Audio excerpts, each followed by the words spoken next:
Et quand il ne reste dans ce qu'on appelle l'arc républicain, vous l'avez entendu cette formule, l'arc républicain, mais vous rigolez, c'est un lance-pierre, l'arc républicain, des communistes à LR, mais c'est plus un grand écart. Là, les déchirures musculaires, vous ne cicatrisez jamais. Bien, mesdames et messieurs, vous avez entendu le chant du départ, donc nous, on va rester. Le chant du départ, avec ses paroles vraiment guerrières quand même, hein.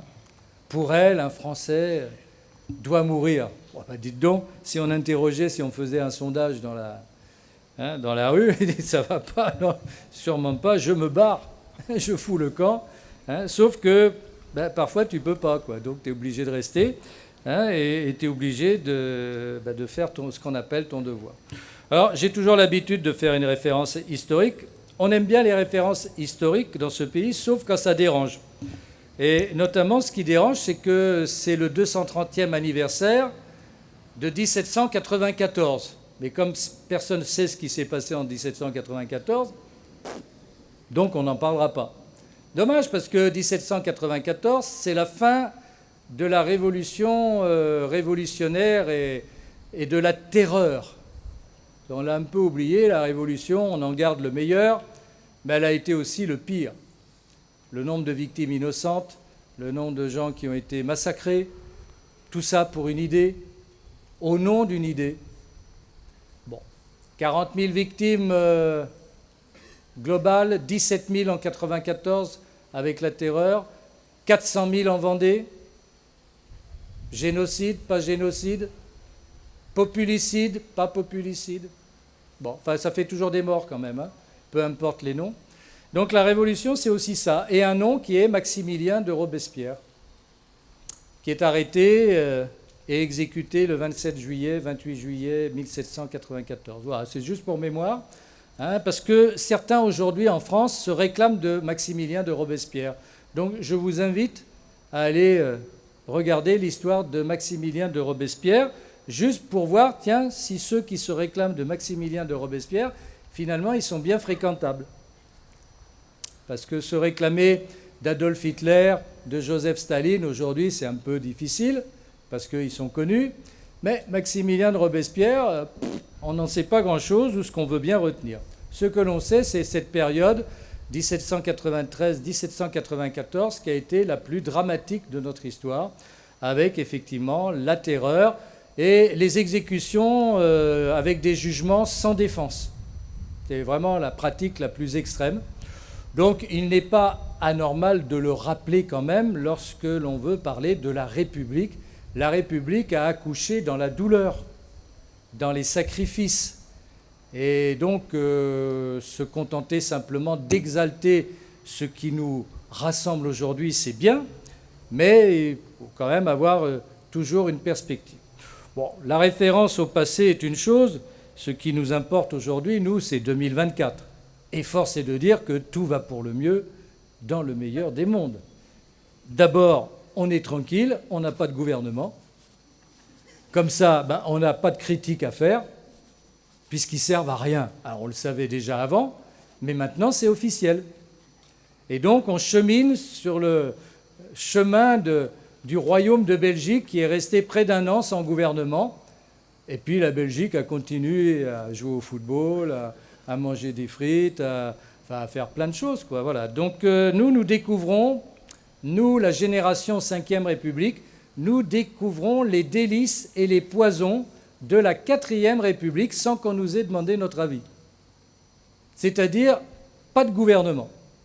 Alors on a appris ça dans les livres d'histoire, nos parents ou grands-parents nous racontaient ça, 24 gouvernements en 12 ans, on prenait les mêmes et on recommençait, pas de majorité, les gouvernements tombaient, c'était la 4e République, entre 1946 et 1958. Et aujourd'hui, et ça je pense que jamais le général de Gaulle n'aurait pu l'imaginer, lorsqu'il a fondé la 5e République, avec des gens de référence comme Michel Debré, Jean Foyer, par exemple, Georges Pompidou, jamais il aurait imaginé que les institutions qu'il allait donner à la France pour éviter l'instabilité gouvernementale, donner des pouvoirs au président de la République, mais garder une constitution parlementaire avec un scrutin particulier, le scrutin majoritaire, comme on dit pour simplifier, qui en fait s'appelle le scrutin uninominal d'arrondissement à 2 tours, était destiné à amplifier des majorités, donc d'être pas fidèle à la réalité politique par rapport à la proportionnelle, d'amplifier les majorités du premier tour pour donner une assise pour 5 ans à l'Assemblée législative nouvelle.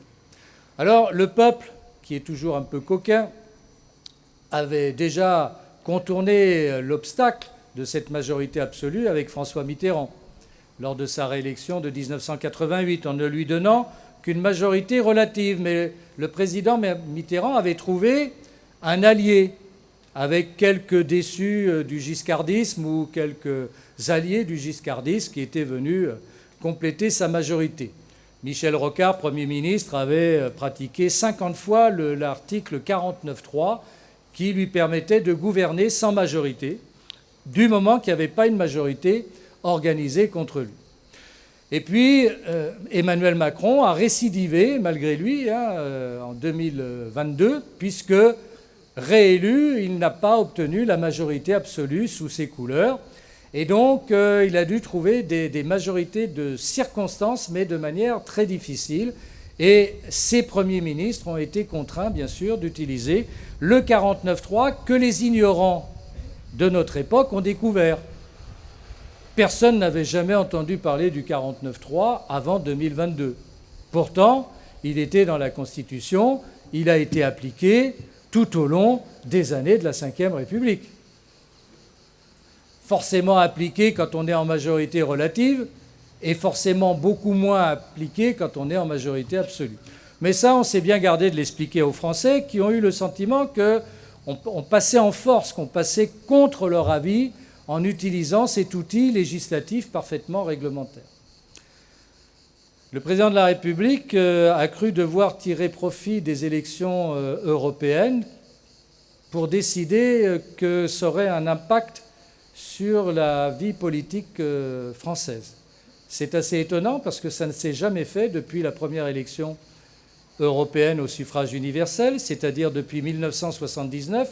Aucun gouvernement, aucun chef de l'État ne s'est dit « malheur, ces élections européennes, il faut que je clarifie la situation ». Ça n'est pas venu à l'idée de François Mitterrand que Bernard Tapie puisse être devant Michel Rocard pour en tirer une conclusion, sinon que de virer Rocard, mais de ne pas mettre Tapie quand même. De la même manière, lorsque Pasqua et De Villiers arrivèrent en tête devant Nicolas Sarkozy, Jacques Chirac n'en a pas tiré des conséquences pour dire « vite, il faut que je mette Philippe De Villiers ou Charles Pasqua Premier ministre ». Non, là, bizarrement, dans cette élection européenne, certes instructive, mais qu'on peut caractériser aussi comme un défoulement sans conséquence pour beaucoup de gens, on l'a pris au pied de la lettre. Et on a dit aux Français, il faut que vous vous exprimiez, je vous donne la parole. C'est ce qu'ils ont fait. Il faut d'ailleurs féliciter les Français qui ont été votés. Pour la première fois depuis 2005, vous entendez bien, pour la première fois depuis 2005, ils ont été nombreux à se rendre aux urnes en considérant que peut-être leur vote servirait à quelque chose. Eh bien, on n'est pas prêt de les revoir. En 2005, vous savez, c'était le référendum où les Français ont dit non, et 2 ans plus tard, par un tour de passe-passe parlementaire, on a fait en sorte que non, ça soit oui. Oui, oui, à peu près, oui, pas tout à fait, mais oui quand même. Et donc là, l'opération sous nos yeux, à laquelle nous avons participé, a vu effectivement une situation incroyable. Aucune majorité possible. Non seulement pas de majorité absolue, mais même pas de majorité relative. Vous me direz, mais qu'est-ce qu'il raconte? S'il n'y a pas de majorité absolue, c'est qu'il y a des majorités relatives. Ah oui, mais des majorités relatives tellement éloignées d'une possibilité de majorité de circonstances qu'on peut dire qu'il n'y a même pas non plus de majorité relative. Parce que lorsque chaque groupe totalise à peu près 150, 180 députés, alors que la majorité, c'est 289, à un moment donné, la politique, c'est de l'arithmétique. Tant que vous n'avez pas 289 députés pour voter vos propositions, il ne peut rien se passer. Il ne peut y avoir aucune politique menée. Et entendre un certain nombre de politiques, de tous bords d'ailleurs, parler comme si.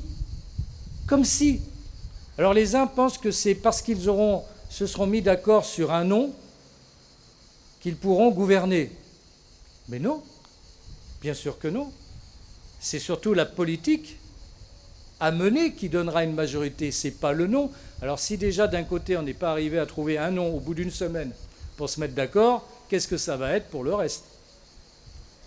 Quand on a tout fait pour ne pas donner le pouvoir aux plus nombreux, en voix, moins nombreux en députés, on se prive également de toute possibilité de déblocage. Et quand il ne reste dans ce qu'on appelle l'arc républicain, vous l'avez entendu cette formule, l'arc républicain, mais vous rigolez, c'est un lance-pierre, l'arc républicain, des communistes à LR, mais c'est plus un grand écart. Là, les déchirures musculaires, vous cicatrisez jamais. Qui peut croire un seul instant, avec une multitude de partis en plus?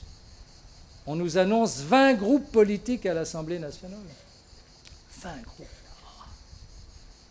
Et tout ça par l'artiste de l'Élysée, le génie du Touquet, qui nous a concocté cette série magnifique et qui vient nous le reprocher en plus. Hein. C'est de la faute aux Français si c'est comme ça. Ah, moi, je ne crois pas que c'est de la faute aux Français. Je ne crois pas. Je ne crois pas. À un moment donné, il faut assumer le suffrage universel. Le premier tour avait indiqué quelque chose. On a tout fait au second tour pour dévoyer le vote. On a un autre résultat complètement en contradiction avec le premier tour. Et il ne faut pas s'étonner que ça soit à ce moment-là ingouvernable. Le chef de l'État doit accepter le vote populaire, même s'il est déplaisant. Et faire avec. Vous pensez que ça faisait plaisir à François Mitterrand d'avoir Jacques Chirac comme Premier ministre, avec une politique rigoureusement inverse de celle qu'il avait conduite, puisqu'il y avait les privatisations qui allaient dénationaliser ce que François Mitterrand avait fait. Le président de la République a respecté les institutions de la Ve République et a assumé ses fonctions face à un gouvernement qui n'était pas le sien, sur une majorité qui n'était pas la sienne. Est-ce que la Terre s'est arrêtée de tourner? Est-ce que la France a été bouleversée? Non. Il y avait une majorité, elle n'était pas acceptable pour certains. Il y avait toujours un président de la République, il n'était pas acceptable pour d'autres, mais les choses ont fonctionné. Tandis qu'aujourd'hui, on s'est mis dans une situation où rien ne peut fonctionner.